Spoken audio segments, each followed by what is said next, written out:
Selamat datang di channel Cerita Cinta, channelnya Cerita Cinta Romantis. Sebelum lanjut, mohon dukungannya dengan like dan subscribe dulu. Ternyata aku anak orang kaya. Bagian 108. Damon, ini hanya masalah kecil, tapi kau sudah sepanik ini. Gimana mau menghadapi rintangan yang lebih besar denganku ke depannya? Erwin masuk dengan ekspresi tenang. Ketika mendengar suara Erwin, Damon buru-buru berbalik, dan begitu memastikan itu adalah Erwin, dia tiba-tiba bersikap hormat. Tuan muda, kenapa ada kesini? Saat berbicara, Damon dengan cepat mengunci pintu kantor CEO untuk mencegah siapapun masuk. Halbit Group sedang menghadapi krisis yang cukup besar kali ini. Aku khawatir, kau tak bisa tangani sendiri ya. Erwin duduk di sofa kantor dengan santainya. Sebenarnya semua krisis Halbit Group ini disebabkan oleh Erwin. Tapi Damon tidak tahu dan menjadi kambing hitamnya. Bahkan sampai ikut dibawa ke ambang kehancuran bersama Halbit Group. Tuan muda, ketiga keluarga raksasa ini tiba-tiba menyerangku seperti ini. Memang sedikit di luar dugaan. Tapi aku juga bukan sosok yang mudah dikalahkan.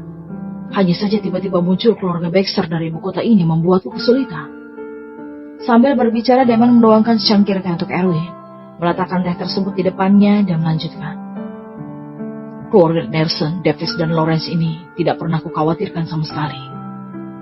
Cukup mudah ditangani, tapi kuncinya adalah keluarga Baxter dari ibu kota, yang kekuasaan dan industrinya tersebar di seluruh Indonesia, dan jauh lebih kuat dari Halbit Group kita. Jadi aku benar-benar tidak berdaya. Tak perlu khawatir keluarga Baxter. Aku justru mau memanfaatkan kesempatan ini untuk bentuk aliansi lingkaran bisnis milik kita sendiri, untuk bersaing secara langsung dengan aliansi bisnis mereka. Erwin berkata dengan senyum tipis. Dia ingin sekaligus mengalahkan aliansi bisnis Bandung disatukan oleh keluarga-keluarga raksasa. Bentuk aliansi bisnis baru untuk bersaing langsung dengan mereka. Damon mengerutkan keningnya, mempertimbangkan kemungkinan dan kelayakan ide ini. Iya, bagaimana hubunganmu dengan wali kota? Erwin tiba-tiba berkata setelah mengisap tehnya. Hubunganku cukup baik dengan wali kota. Tuan muda mau... Damon sepertinya sudah menebak apa yang difikirkan Erwin. Aku mau adakan sebuah resepsi atas nama wali kota di klub keuangan Jet Selatan Kota. Dan mengumumkan pada publik bahwa Tuan muda Smith dari industri Smith akan hadir. Erwin tersenyum karena ucapannya ini membendung tiga pengaruh besar sekaligus. Yang pertama adalah wali kota yang memiliki otoritas tertinggi di kota Bandung. Yang kedua adalah klub keuangan Jet yang memiliki sebagian besar keuangan kota Bandung. Dan yang terakhir adalah tuan muda dari industri Smith yang mewakili tujuan resepsi ini untuk pembentukan aliansi lingkaran bisnis baru.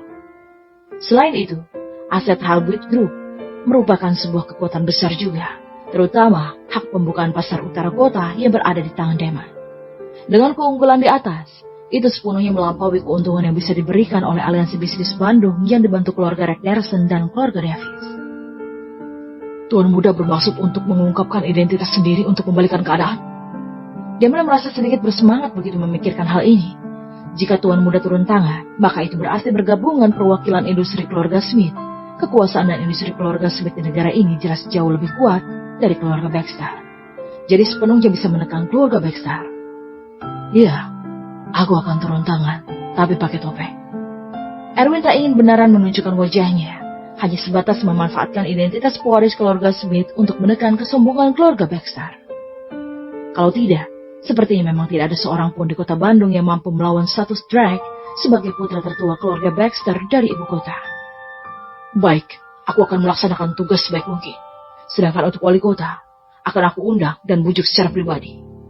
Damon merasa bersemangat. Jangan harap bisa mengalahkannya hanya dengan beberapa badut seperti keluarga Nelson dan keluarga David.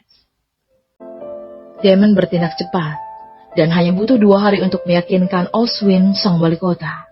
Namun wali kota dengan tegas tak setuju untuk mengadakan resepsi ini atas namanya, karena itu akan menimbulkan kecurigaan atasnya. Dan hanya berjanji pada Damon untuk menghadiri resepsi saja. Damon tak punya pilihan selain mengadakan resepsi atas namanya sendiri. Meski akan kurang efektif, tapi dapat mengundang wali kota untuk datang secara langsung sudah bisa dianggap meningkatkan standar resepsi ini ke tingkat yang lebih tinggi. Setelah mendapatkan janji dari wali kota, Damon mulai menyebarkan surat undangan secara meluas.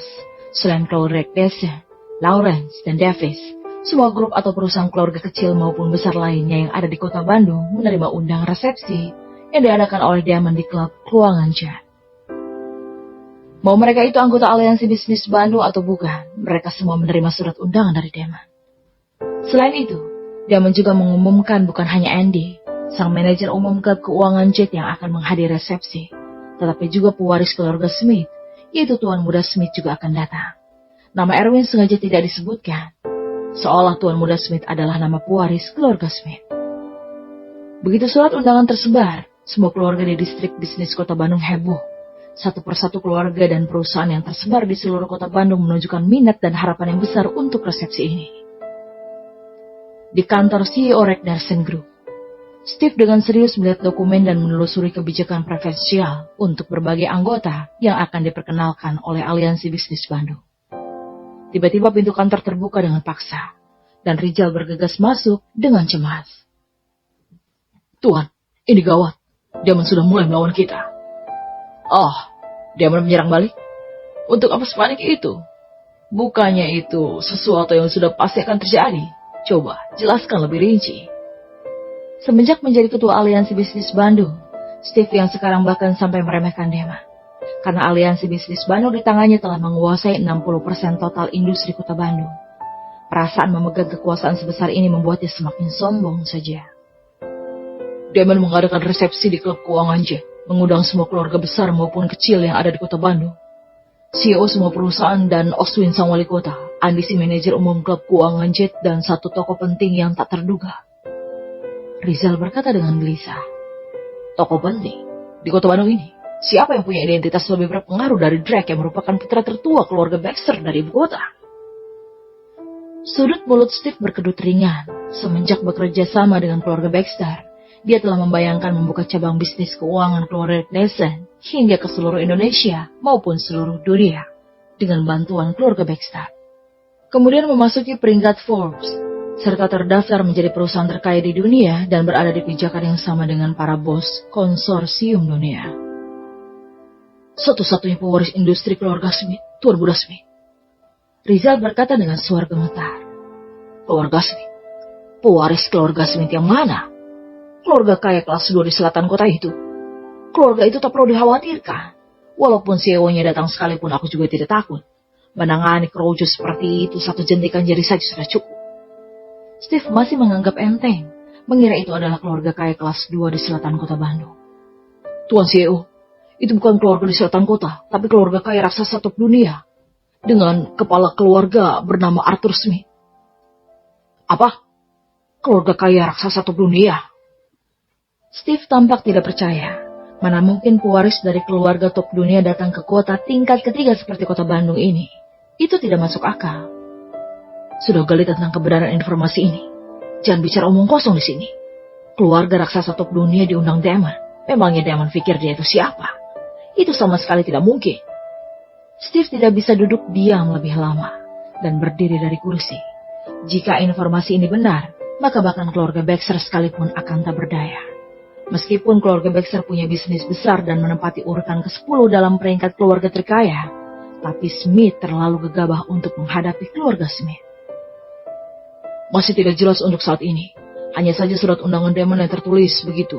Kalau memang wali kota Andy dan Tuan Muda Smith hadir bersamaan, kemungkinan besar Damon akan naik daun dan keluarga Baxter sekalipun tak akan bisa melawan. Rizal mengatakan ini dengan ekspresi ngeri di wajahnya. Kalau ini benar, dia bisa membayangkan aliansi bisnis Bandung yang akan runtuh dalam sekejap, dan nasib keluarga Regnersen mereka akan berakhir tragis. Umumkan perintah larangan keras menghadiri resepsi Damon untuk semua anggota aliansi bisnis kita. Atau akan didenda karena melanggar aturan aliansi. Steve juga memikirkan kemungkinan ini. Dan segera ingin memanfaatkan kontrak aliansi bisnis Bandung untuk menahan semua anggota untuk merespon resepsi Damon.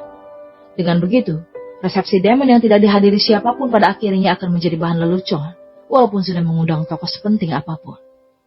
Baik CEO, segera kulaksanakan. Rizal menjawab dan hendak pergi, tetapi dihentikan oleh Elsen yang masuk. Paman Rizal tidak perlu terburu-buru. Kurasa langkah ini masih tidak cukup. Kita perlu menyiapkan rencana lain. Kata Elsen dengan ringan setelah memasuki kantor CEO. Elsen juga baru mengetahui berita ini, dan dia percaya bahwa Damon cuma ingin menggertak saja, Karena dengan status Damon masih mustahil untuk menggerakkan pewaris dari keluarga Smith.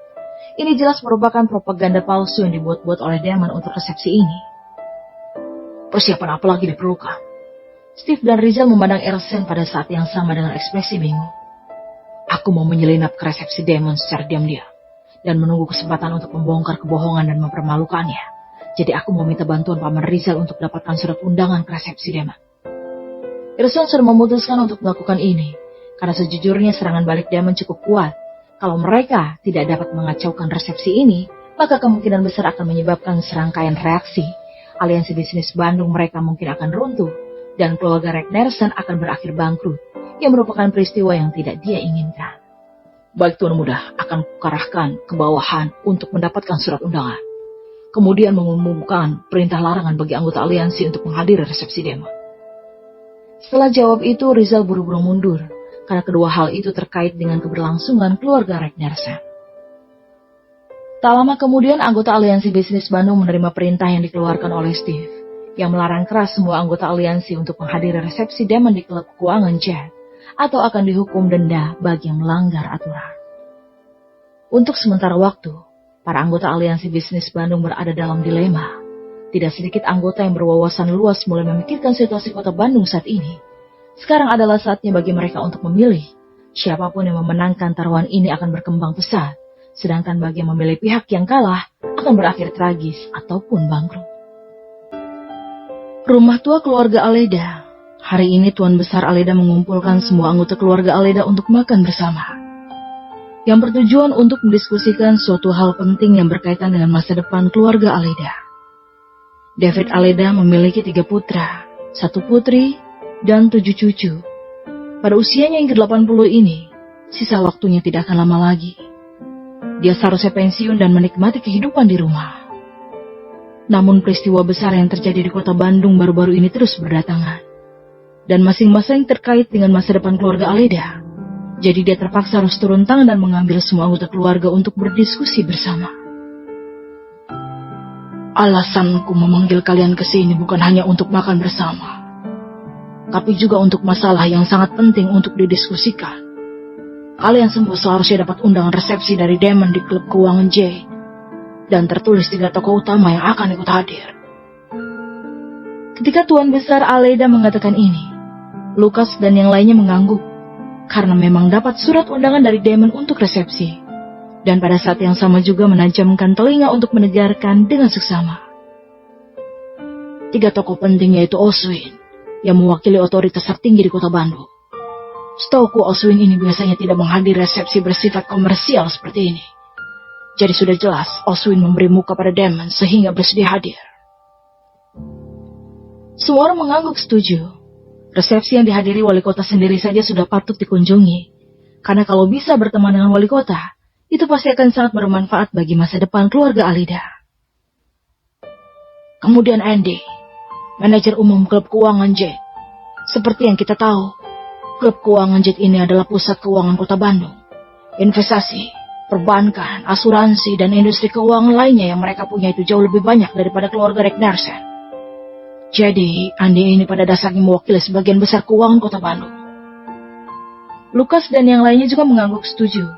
Klub keuangan Jet ini hanya membolehkan akses dari anggota saja. Jadi melalui resepsi ini, kalau dapat berteman dengan Andy, maka keluarga Aleda tidak perlu khawatir tentang uang lagi jika ingin berkembang ke depannya. Tokoh penting terakhir adalah Tuan Muda Smith, pewaris keluarga Smith yang disorot dalam surat undangan. Meskipun keluarga Smith tidak berada di peringkat keluarga kaya di Indonesia, tapi itu bukan berarti pengaruh merasa kecil. Melainkan, mereka tidak suka disertakan dengan orang kaya di dalam negeri. Industri mereka sudah menyebar ke seluruh dunia. Dan CEO mereka, Arthur Smith itu adalah orang terkaya di Indonesia 20 tahun yang lalu. Lukas dan yang lainnya diam-diam terkejut saat mendengar ini.